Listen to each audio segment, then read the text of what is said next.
van India or whatever. It's not, there's really not much there. It's people. It's one of the places which had the lowest female literacy rates of India. It was 2%, I think, among the tribal people in 1991. So it's quote unquote backward. Now, what was striking about the survey, and something that we never anticipated, was the fraction of people who said we get more than the majority of our income from outside the village. And this number was in different parts over 75%. So these were people who were living. Now, what is even more, makes it even more striking is that almost everybody, 97% of our people sample, own some land. So these are people who are all landowners. A very large fraction of them get the income from outside their village. What do? Typical strategies. They go to some small town.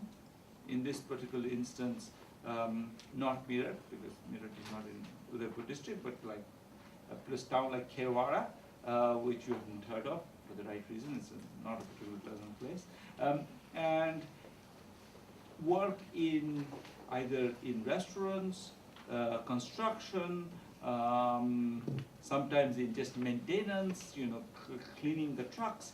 And the median length of a migration round trip is 18 days. So they go for 18 days to the city, they stay somewhere, and they go back. And I mean, one of the central puzzles of Indian urbanization, which for a long time was that why isn't India urbanizing? And now I think you hear much more sort of I think there's some reason we have convinced ourselves that this has changed. But my sense of it is still that a lot of what's changed is this bit of it. That what's really changed is the fraction of people who are now round tripping into the city. That's a big change over the last 10 to 15 years. And that's true pretty much. I mean, I've looked at this in UP, in West Bengal, and Rajasthan, and you see the same pattern, which is very short-term migration to nearby cities. And the interesting question, the policy question of great interest is, why is this short-term? And let me start by backing up and saying, why do we care? Well, one reason we care, and this goes back to, I think, this is a reinterpretation of Ed's point that cities are a good place to learn, is that actually one of the, I think, biggest single failures of the Indian state is providing adequate learning opportunities in rural India. And so one of the, I would say, externalities, one of the spillovers from the urbanization process is actually when parents move to cities, children actually get the opportunity to go to schools. Now, what I think is interesting is how much of that's internalized. How much do parents strategize to actually find good schools for their children? Do they move to cities? And I think some parents do, but I think on the whole, this round tripping is suggesting, and we ask them why they round trip, and we haven't got, this is a new survey we're doing. My impression, a lot of it is quality of life, that they feel that living in the village is nicer. And this comes to, and I think that comes to a fact that I think most of us have noticed, which is living as a poor person in an Indian city is not very nice. And the quality of life is horrible. And I think a lot of that's just the nature of our land use regulation, the way we have, but also, I mean, this, for example, in Delhi, a lot of the slums are illegal. And what does illegal mean? Illegal means that you're not actually entitled to any infrastructure. But that's not quite true. There's difference between power, which you're actually somehow entitled to, and water you're not entitled to. And what happens, if you don't have water, how do you live? Well, you do it illegally. What do you mean? You mean that you get some plumber to basically connect a set of pipes to the central mains that's going along the road, and then you pull some water out of it.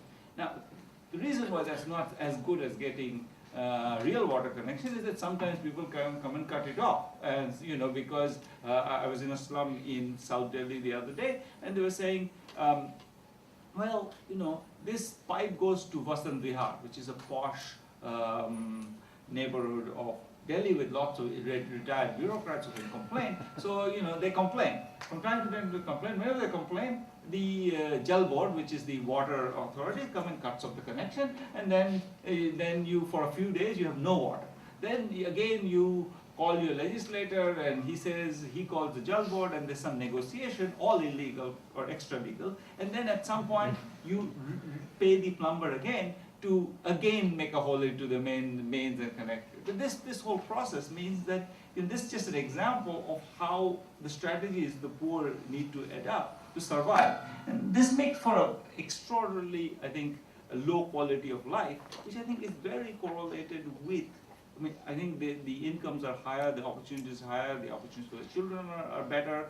But I think on the other hand, living in a village is just pleasanter. In many parts of India, you have a community, you just have a house, for example. It's still true that the highland, typically in Rajasthan, for example, there are pieces of highland which are not cultivable, and there you can have a perfectly pleasant house to live in, where even if you're very poor, your house has 3 rooms, and that's quite common actually. And so, my sense of it is that one of the margins I think we need to think about in India is if I think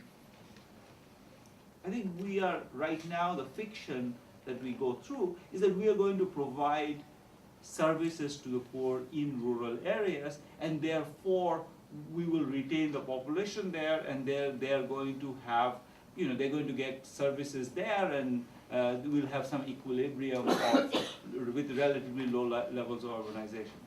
I think what's false about that fiction